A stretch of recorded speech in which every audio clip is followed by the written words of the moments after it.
Continuando con el análisis de la cultura romana y los antecedentes históricos de la educación especial, tenemos que considerar una figura más, la del pater familias. Esta figura del pater familias va a ser clave para entender muchos aspectos no solo del derecho romano, sino también de la cultura romana. El poder del pater familias casi no tenía límites en el derecho romano. La patria potestad o la patria potestas comprendía facultades como el derecho a la vida y la muerte de los propios hijos, a los que podía vender como esclavos en territorio extranjero. Este derecho a vender a los hijos tenía sus limitaciones. Por ejemplo, una norma de las 12 tablas establecía que si el padre vendía a su hijo 3 veces, el hijo quedaba definitivamente libre de la potestad paterna. El pater familias también podía responsabilizar a sus hijos de sus propios actos delictivos, cuando como padre no quería asumir las consecuencias de los mismos. También tenemos el ius exponendi. Es el derecho a exponer al hijo recién nacido. Facultaba al padre a abandonarlo con cualquier pretexto. En estos casos, los niños eran depositados ante la columna lactaria o en los estercoleros públicos, donde podían ser recogidos por cualquiera o morían de frío, de hambre o eran devorados por animales. Ese era el destino de gran número de niñas y niños, especialmente de los bastardos y todos aquellos que nacían con alguna discapacidad. Tenemos otro aspecto que a partir del año 483 que nace Justiniano, es decir, en el siglo IV después de Cristo, con la influencia del cristianismo, la situación va a cambiar. De entrada, el niño no nato tenía alma, los impedidos, débiles y dolientes estaban más cerca de Dios. Prestar ayuda al necesitado pasó a ser signo de fortaleza en lugar de debilidad. Todo esto se recogió en el corpus legislativo que Justiniano compiló, dando lugar a un cambio legal abiertamente favorable al disminuido. Esta compilación prevé que las personas retrasadas mentales no debían sufrir las mismas penas que las demás y en algunos casos necesitarían custodios. Ordenaba además la creación de instituciones para pobres y enfermos destinadas a la asistencia de los individuos que no pudiesen valerse por sí mismos. Estas son las tres referencias que tenemos de la cultura romana. Ahora vamos a pasar a la Edad Media. En la Edad Media vamos a tener, por supuesto, la influencia del cristianismo. La consideración de la infancia del pobre y del disminuido, ya desde esta perspectiva cristiana, proyecta un comportamiento plural que va a entremezclar cuestiones pedagógicas, sanitarias y asistenciales. Un primer elemento, como aquí vemos en la diapositiva, es la pedagogía patrística, que contribuyó a generar un optimismo pedagógico que se apoyaba en el optimismo de la fe y en la dignidad de la persona humana. Paralelamente entonces al derecho romano cristianizado y la legislación canónica, se fue creando un corpus legislativo que favorecía el cuidado y la protección de la infancia. Tenemos otro elemento, que es el Tercer Concilio de Toledo, celebrado en el año 529. Este concilio establecía que los jueces y los obispos investigarán y castigarán a los padres que matasen a sus hijos, así lo afirmaba, con las penas más severas excepto la pena capital. De igual modo, también el Concilio de Braga, celebrado en el 572, establece normas contra la práctica de abortos y filicidios de niños adulterinos. Paralelamente, también tenemos la caridad hacia los pobres, que formará parte de las categorías más arraigadas y emblemáticas del mundo medieval. En la Edad Media, dada la influencia cristiana, se va a considerar que ser pobre es lo propio de la condición humana, pues Cristo fue el más pobre de los seres humanos, como decía San Pablo en Romanos 15:26 y en la primera carta a los Corintios 8:9.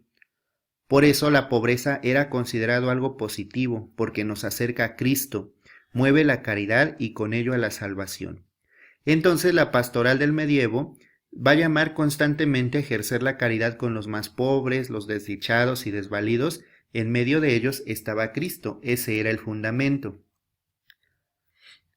Un elemento más son las partidas de Alfonso X, el Sabio. El monacato católico va a encontrar en la asistencia al enfermo, al vagabundo, al incapacitado y al infante abandonado una de las principales razones de ser. Fruto de todo ello, pues va a ser la fundación de muchos asilos, casas de acogida, hospitales, etcétera. Y el referente más significativo, pues es el de Alfonso X, el sabio, Alfonso X, quien con sus partidas abrió un cauce de dignificación y protección jurídica que habría de marcar para España buena parte del devenir jurídico de los sordos y los ciegos. Paralelamente vamos a encontrar contrastes también antagónicos como en la cultura romana. Por ejemplo, existieron los infanticidios en cantidades importantes, existió el aborto, el abandono infantil, masas ingentes de vagabundos, incapacitados físicos, etc. Sin embargo, también como ya lo hemos dicho, se pretende y se busca proteger la caridad y la asistencia social de las numerosas cofradías y hospitales que van a surgir a finales de la Edad Media y que van a determinar esta doctrina cristiana de la protección al minusválido, al pobre y al indefenso. A alimentar esta creencia van a contribuir dos hechos de considerable trascendencia. En primer lugar, el decreto de Graciano y las prácticas de magia, hechicería y brujería que van a marcar el mundo medieval. Así, por ejemplo, en 1150 tenemos el decreto de Graciano que declara que todo ser humano concebido por concubinato es reo de impiedad y muerte, y por lo mismo es hijo de la ira. Por consecuencia, los hijos nacidos fuera del matrimonio eran impuros, fruto de una relación pecaminosa, estaban estigmatizados por el mal, y esto traía pues obviamente consecuencias. Posteriormente vamos a tener que el sentimiento de culpa se va a asociar también con la magia y las prácticas de brujerías, mismas que van a ser condenadas por la Inquisición. Y bueno, en este sentido tenemos a monjes como Johann Sprenger y Heinrich Kremer, quien van a escribir el opúsculo famosísimo llamado Malus Maleficarum, o el martillo de las brujas, que se escribió en 1487, y ahí afirmaban que cuando el paciente no encuentra alivio en los medicamentos, antes bien empeora con ellos, la enfermedad es producto del demonio. Todo esto va a generar cierta aversión y hasta inclemencia por los epilépticos y retrasados mentales. Y bueno, el Malus Maleficarum tiene muchas recetas de este tipo. Una última contribución de esta época, y que va a ser un precedente del reconocimiento legal de las personas mentalmente retrasadas, se gestó con Eduardo II de Inglaterra, quien en 1324 sancionó que su majestad tomará a su cargo la custodia de las tierras de los idiotas de nacimiento, percibiendo sus beneficios sin devastarlas ni destruirlas, y subvendrá las necesidades de los titulares, y a la muerte de dichos idiotas restituirá las tierras a los legítimos herederos, de modo que no se incurrirá en alienación ni se despojará a los herederos de lo que es suyo. Esta ley contempla también la situación de los enfermos mentales, y con esta ley la idiotez o idiocia, como se definía en ese entonces, como la falta permanente de capacidad mental debido a un trastorno congénito, en tanto que el lunático va a ser el potencialmente susceptible de recuperar sus facultades, y estamos hablando ya propiamente de un reconocimiento legal de estas personas. A medida entonces que el retraso mental era legalmente reconocido, se dan también algunos intentos de medir la inteligencia. ¿Sí? Por ejemplo, en el New Natural Brevium, publicado en 1534, Fitzherbert proponía un primitivo test de inteligencia. Pues estos son los intentos o los datos un poco forzados y resumidos de la Edad Media. Vamos a pasar a la época del Renacimiento y la Ilustración. Como sabemos, estamos hablando de nuevos tiempos, donde el edificio de la educación se va a consolidar a través de los valores de la Ilustración, del hombre racional. A partir de ahora, pues ya la intimidad, el yo y la especificidad del sujeto van a empezar a considerarse principios insoslayables de la nueva cultura. Recordemos este pensamiento de los ilustrados. Esto va a abrir posibilidades para aquellos colectivos que hasta entonces no habían tenido acceso a la educación. Tal es el caso de todos los minusválidos físicos y sociales, incluso también culturales. Ejemplos vamos a tener bastantes, voy a mencionar algunos. Por ejemplo, tenemos a Pedro Ponce de León, quien nace en 1520, y Juan Pablo Bonet, que nace en 1579. Y ellos, venciendo resistencias importantes, van a abrir camino a la educación de los sordomudos. Sus ideas van a resultar todo un hito pedagógico y van a ser seguidas por una pléyade importante de autores. En Italia, por ejemplo, tenemos a Cardano, en Inglaterra a Juan Wallis, a Holder y a Wulver. En Holanda tenemos a Amann, en Alemania a Samuel Einicke, entre otros. También en Francia, el abad Charles Michel, fundador en 1760 de la primera escuela pública francesa para disminuidos, pues va a relacionar también un escrito. Y todos ellos van a hacer posible que la educación de sordomudos tome carta de naturaleza estable y se abra paso en las emergentes políticas sociales y educativas de esa época. En 1802 también se abre paso, ahora en España, bajo los auspicios de la Real Sociedad Económica Matritense, la Real Escuela de Sordomudos de Madrid. Y bueno, vamos a encontrar iniciativas parecidas para el caso de los ciegos. Por ejemplo, tenemos el caso de George Philip, que en 1651 creó una tablilla de cera para que escribiesen los invidentes. Y tenemos también a Valentin Auy, quien en 1748 funda la institución des Jeunes Aveubles en París y fue uno de los primeros en adoptar la escritura en relieve.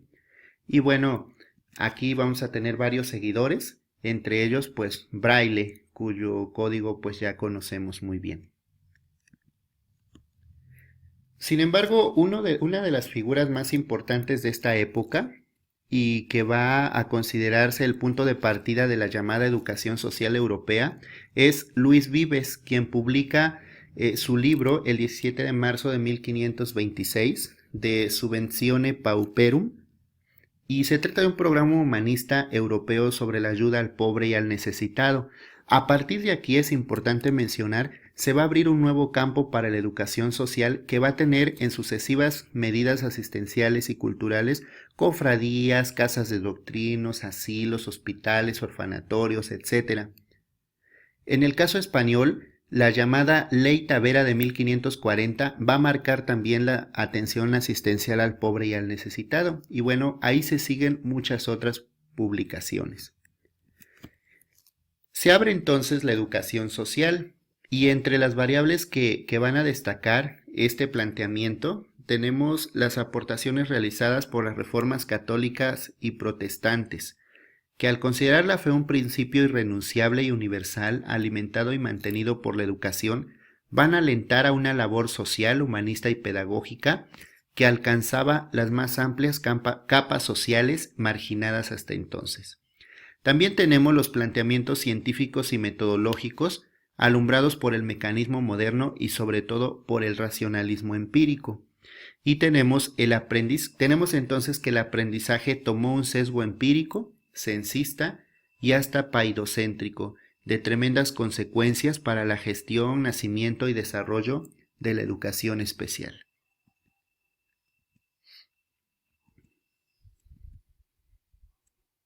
Aquí tenemos pues estas aportaciones que acabo de mencionar y bueno pues también vamos a tener otras ideas que se van a traducir en el plano pedagógico, pero que vienen de perspectivas filosóficas, mismas que vamos a ver a continuación. Tenemos a los siguientes filósofos: Locke, Condillac, Rousseau, Pestalozzi y Froebel, también pedagogos, que van a tener una trascendencia considerable en el cultivo de la educación especial en general y en particular de la deficiencia mental. Van a apostar, como lo decimos arriba, por una educación sensualista, natural, intuitiva y activa.